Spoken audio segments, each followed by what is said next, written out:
Hello, kiddos. It's Auntie Lynn. But now you're going to call me Lady Lynn.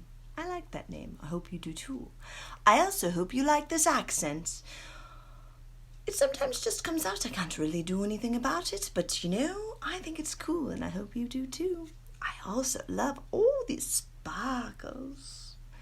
I'm now going to read you a story, and it's called The Story of Sea. Sea, the water. Here we go, kiddos. In the West, in the beginning of time, before time, and after time, sea reached out with great massive waves, straining toward the sky, with outreached fingers of sea foam. Grasping, pulling, searching, she called Thundercloud. I want my daughter back! My daughter River! Her voice trembled in the dark as she called out. Her waves leapt upward, casting shadows on the sands. But Thundercloud would not respond. A long time ago, through sorrow and confusion, Thundercloud had gathered River into her darkness.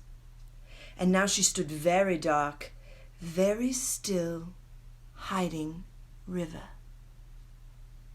In the quiet of the night, sea rocked gently, softly singing a lullaby to her sweet child. One day, in desperation, sea traveled north, where midnight and stars remain. The north, the home of earth, place of wisdom and silence.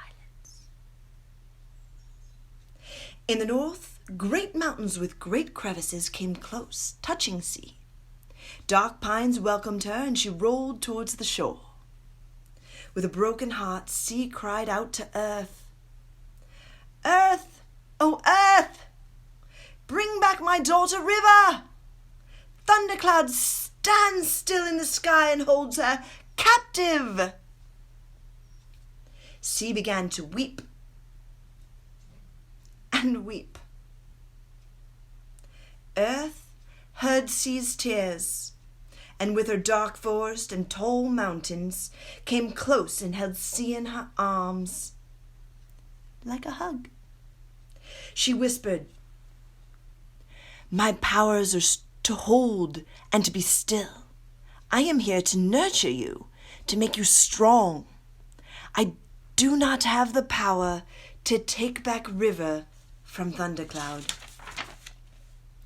A silence fell into Sea's heart as she listened to Earth's words. Go see Air in the east. Surely with her powers she can help. But when daylight came, Sea reached upward again and again, begging Thundercloud. Thundercloud grew only darker. She had stolen River because she had felt empty and alone. In despair, she had drawn more and more of River into herself. What was once a roaring current of River lay now dry and bare. In her own way, Thundercloud loved River, and she would not listen to Sea's plea. Sea's rage grew, and her waves crashed against the rocky shore as if she was trying to break her own pain. Her waves became cold and dark and threatening as they charged and withdrew again and again. Despair began to penetrate the mist across the land. It was in the beginning of time, before time, and after time. She had lost her daughter. So Sea traveled onward east, the east where the sun rises, the east where dreams begin and clarity is found, the east, home of air.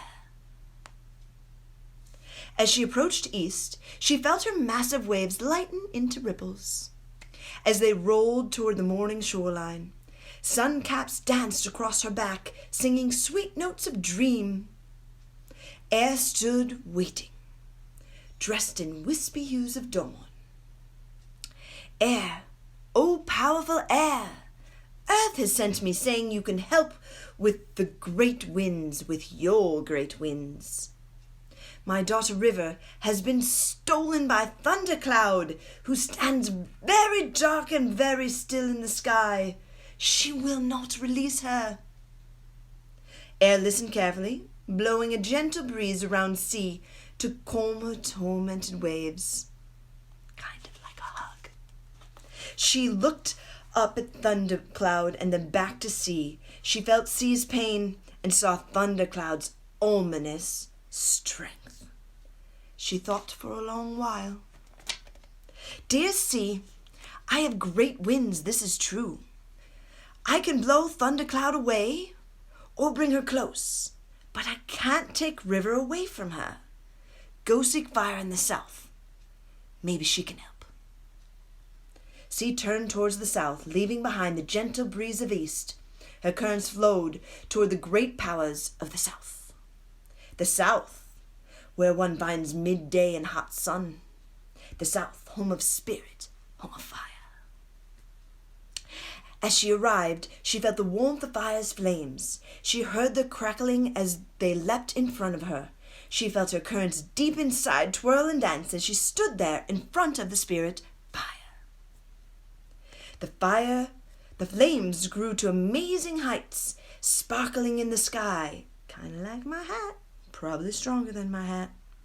As fire bellowed across the water, I am fire, I am power of will, I have the power to act, to take what I want and leave what I wish. Yes, I can take River back from Thundercloud, but I cannot bring her too safely. It is a gift of all of our powers that will bring River home. Dear sea, you must turn inward to the power of your tides. You must follow the way to your mighty waves breaking.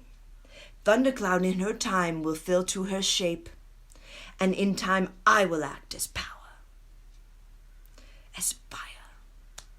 Now, dear sea, return to the moonlight, go inward, call upon your power of turn.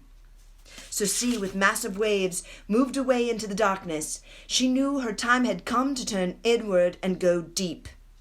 Soon, the only sound in the night was her waves as they rolled onto shore, breaking, pulling, and pushing the sand as it glittered in the moonlight, kind of like my hat. Over and over, she could hear her heart beat and feel her body pulsating in the rhythms of the slow-moving waters as she danced with the moon. In the dark, she touched her pain, and through her tears she could feel her currents and the waves that bulged and let go, breaking and releasing, helping her to see the power of change, the power of return. And as her waves reached up to the moonlight, sea came to understand that her power was reflected in everything she did. In the movements of her waves, the pull of her currents, the salt of her tears. Hers was the power to know that all things change and all things return to the mother. With this knowledge deep inside her, sea turned inward and became the ever-changing, ever-returning tide. And as sea came into her power, fire saw the time had come. She called the great powers together.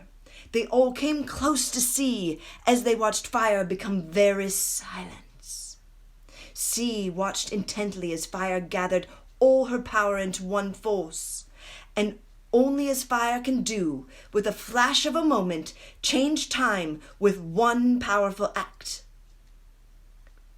Suddenly, from her outstretched flames, a bright, large, shimmering lightning bolt leapt upward, piercing Thundercloud's darkness. What had been pain was opened. What had been fear was scattered. What had been mystery took shape. Through the opening river, a brilliant rainbow slithered downward, spiraling faster and faster down into Earth's arms. River was a torrent, spiraling, rushing forward, running wild in pain, grasping at the trees, the bank, and any stone close by. She called for help as she heard Sea's voice in the distance. Each tree and rock that tore away fell to a penny.